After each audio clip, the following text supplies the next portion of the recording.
چنانچہ شیخ کہہ رہے ہیں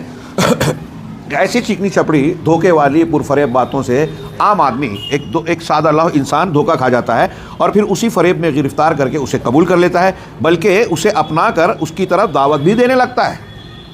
غلط باتوں کو آج دیکھیے کتنے لوگ دائی ہیں۔ اب وہ صرف تقریروں وغیرہ کا معاملہ تھا، تصنیف و تالیف کا معاملہ تھا تو اہل علم اور ممتاز لوگ صرف یہ کام کرتے تھے۔ آج کل سوشل میڈیا پہ تو جسے دیکھیے وہ دائی بنا ہوا ہے، کچھ سمجھتا نہیں ہے، اصول سے واقف نہیں ہے، مسائل سے واقفیت نہیں ہے، کچھ پوسٹ دیکھ لے یا کہیں سے کوئی بات سن لے اور وہ اسے لوگوں تک پھیلانے لگتا ہے۔ یہ تحقیق بھی نہیں کرتا کہ جو روایت میں فارورڈ کر رہا ہوں وہ صحیح ہے کہ ضعیف ہے کہ موضوع ہے، جو بات میں آگے بھیج رہا ہوں چونکہ میرے مسلک کے ماننے والے نے اس کو آگے بڑھایا ہے کہ یہ اہل الحدیث کے سلفیوں کے خلاف ہے یا فلاں کے خلاف ہے، بس ان کی بات ہے تو ہم آگے بڑھا رہے ہیں، شور ہنگامہ مچا رہے ہیں۔ کتنے جھوٹ کو اس طرح سے ترویج آج ہم دیکھ رہے ہیں۔ گلوبل ویلیج کہلاتا ہے، ترقی یافتہ دور کہلاتا ہے۔ میں نے اپنے بعض خطابات میں یہ بات کہی کہ پہلے لوگ کہتے تھے کہ پہلے خبریں بہت مشکل سے پہنچتی تھی، اسباب ذرائع اتنے ایڈوانس نہیں تھے ترقی یافتہ جیسے آج ہیں، تو آج آسانی سے دنیا کی خبریں لمحوں اور منٹوں میں ایک دوسرے پوری پھیل جاتی ہے پوری دنیا میں۔ لیکن اس کے باوجود حقیقت یہ ہے کہ سچائی آج بھی لوگوں سے مخفی ہے۔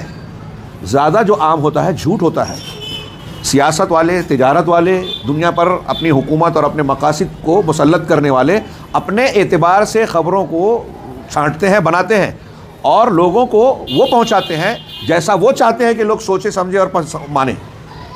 چنانچہ دنیا کے میڈیا پر ان کا غلبہ ہے جو جھوٹ کو سچ اور سچ کو جھوٹ بناتے ہیں،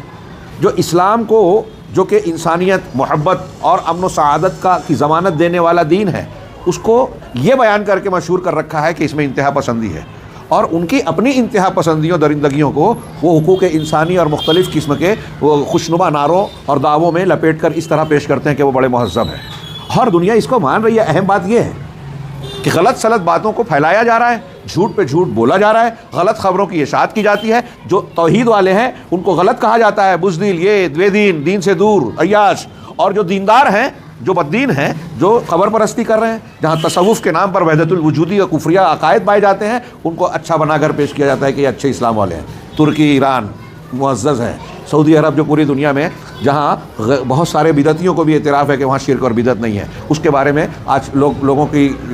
فکر اور سوچ کیسی بنی ہوئی ہے، کس طریقے سے سوشل میڈیا پر ان کی مخالفت کی جاتی ہے، جبکہ وہ ولا اور برا کے اسلامی قاعدے کے مطابق اگر وہاں کچھ غلطیاں بھی ہوں تو ان کا ساتھ دینا چاہیے، غلطیوں کو غلطیاں کہنے کے باوجود ان سے دوستی ہونی چاہیے، عقیدہ ہے یہ اسلامی اصول کی بنیاد پر۔ اور جو لوگ کچھ اچھے بیان بازی کر لیتے ہیں، وہ تو ترکی کے تصوف والے ہوں جہاں ننگا پن ہے، کعبہ خانے ہیں، شراب کو چھوٹ ہے، مرد سے شادی کر رہا ہے، ان جگہوں پر وہاں خاموشی اور سناٹا ہے، لوگ نابینا بن جاتے ہیں، ان کی تعریف کرتے ہیں، حیرت ہوتی ہے کیا اصول ہے۔ ایران جہاں رافضیت اتنی بری طرح سے غالب ہے کہ کوئی سنی عالم دعوت نہیں دے سکتا، رفض و شیعت کے اثنا عشریوں کے زیر تسلط علاقوں میں ہر روز سنیوں کا قتل ہوتا ہے، ہر روز بلا مبالغہ۔ اہواز کا ایک پورا علاقہ ہے، کروڑ سے زیادہ، بس 1.25 کروڑ 1.5 کروڑ سے زیادہ کہ سنی عرب وہاں پائے جاتے ہیں، میں نے کئی مرتبہ ذکر کیا۔ اس پورے علاقے میں آپ صرف اس سے اندازہ لگائیے کہ وہاں اپنے بچوں کا، سنی لوگوں کو پابندی ہے کہ اپنے بچوں کا نام ابو بکر، عمر، عائشہ، حفصہ نہیں رکھ سکتے۔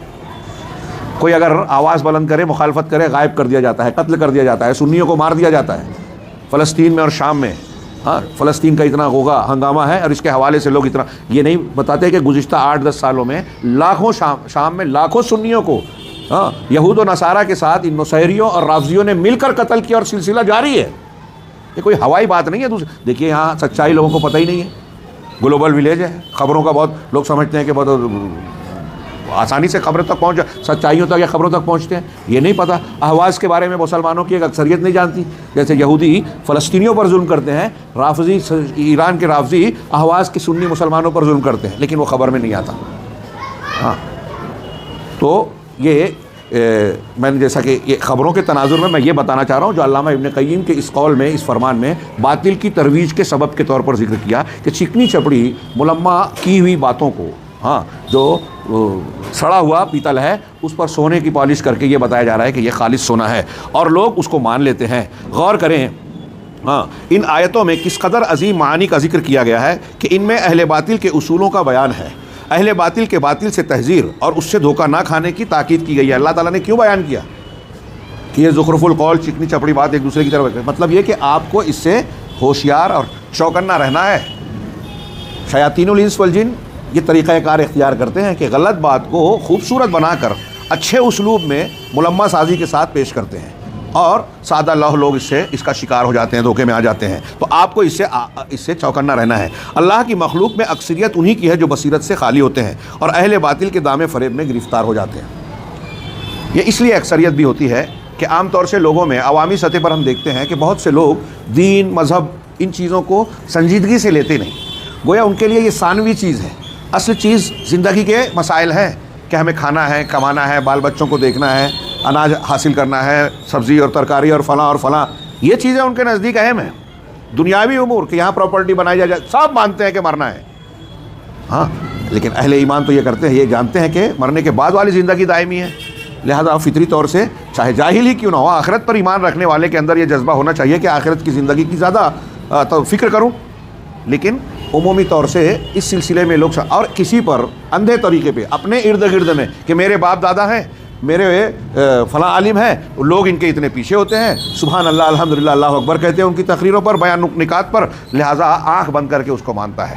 اور کسی دوسرے عالم اور اس کے مخالفت کرنے والے کے دلائل اور ان کے دلائل میں کبھی موازنہ کرتا ہی نہیں۔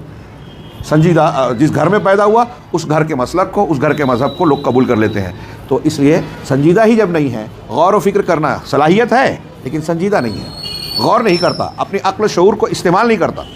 اگر میں جو بار بار کہہ رہا ہوں کہ اس کے اندر صلاحیت ہے، یہ اس لیے کہ اگر صلاحیت نہیں ہوتی تو اللہ تبارک و تعالیٰ مکلف ہی نہیں بناتا انسان کو۔ اللہ نے مکلف بنایا، اس پر سزا دے رہا ہے نہ کرنے پر، اس کا مطلب یہ کہ ہمارے اندر صلاحیت ہے لیکن ہم نے اس کا استعمال نہیں کیا۔